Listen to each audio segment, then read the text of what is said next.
समस्ते शोइथिलु रातिरे किए जानिला केमिति लागिला निया उठिला बेलकू धुआं खाली धुआं।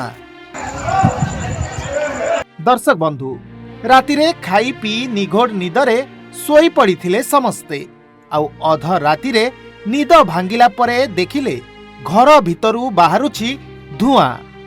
तेबे बाहर को आसी देखिला बेलकू हुतु हुतु हेई जळुछि घर। आखि आगरे सबु किछि नियारे जळी पड़ी हेई जाउछि पाउंस। शेषरे निरुपाय हेई पाख पड़िसांकु डाकी नियाकु लिभाइबा पाई भरपूर उद्यम करिथिले मध्य घर संपूर्ण जळी जाइथिला। फଳରେ दुई छुआंकु नेई एबे टीटू होई जाइछंती बेसहारा। घरे शोली देखला रात 1टा बेलू उठला बेलू घर निआ नागि जाइए।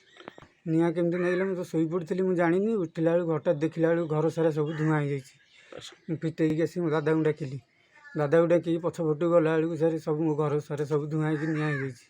सरकार जहाँ साहय कर अनेक रही कौन कर गरीब लोक।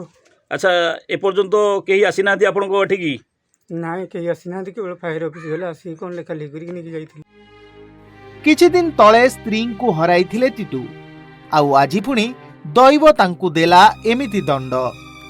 खाइबाकू दाना नाही पिंधिबाकू कना नाही जहा थिला सबु किछि नियारे पाउंस हेइगला। शोइथिलु राति 1टा करे निया नागिला मो पुतरा मते उठैला कहला दादा मो घर निया नहीं गला चाउल टका पैसा फैन साइकल घर बड़ी सार कौन नाही। तेबे लक्षाधिक टंकार आसबाबपत्र पोड़ी पाउंस हो जाइथिबा बेले अल्पके बर्ती जाइछि जीवन।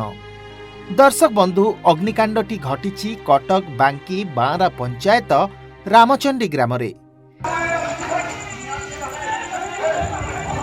ग्रामर टीटू गोछाइत घरे काली विलंबित रातिरे एभली अभावनीय घटना घटिथिबा बेले केउ कारणरू निया लागिथिला ताहा एबे भी रहिछि अस्पष्ट।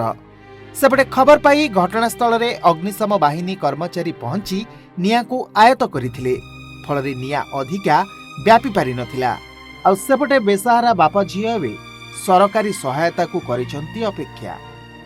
तो सब किए कुआडे सोइले गोटाए राति रे किए कमे तो कौन पड़ी गला किए जाइला केमे तो कौन करिकि से रहिबो छोट छोट छुआ मां नाही कौन पेंट शर्ट लुगा पट्टा कौना पट्टा किछ नाही।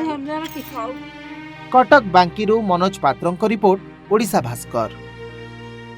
47 वर्षर ट्रस्टेड ब्रांड राज इलेक्ट्रॉनिक्स ए वर्ष एसी और रेफ्रिजरेटर सबुठारु कम रेट रे केवल राज इलेक्ट्रॉनिक्स रे।